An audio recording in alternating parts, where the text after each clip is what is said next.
सबसे बड़ा गुरु, गुरु से बड़ा गुरु का ध्यास.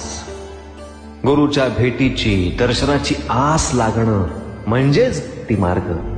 जशी सावली शरीरापासून लांब जात नाही ना, तसाच गुरुही तुमच्यापासून कधीच लांब जात नाही. कुठल्या ना कुठल्या रूपात तो तुमच्या सोबत असतोच असतो.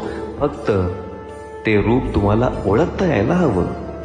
जय शंकर. सूर्य उगवल्याशिवाय दिवस सुरू होत नाही, तसं गुरु आशीर्वादाशिवाय शिष्याची वाटचाल सुरू होत नाही. त्याचं आयुष्य पुढे सरकूच शकत नाही. म्हणून तर योग्य वेळी तुझ्या भेटीला आलो.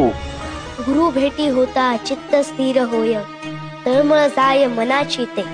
आत्ता कुठे माझी तळमळ शांत झाली. तुमच्या भेटीनं इतका आनंद झालाय की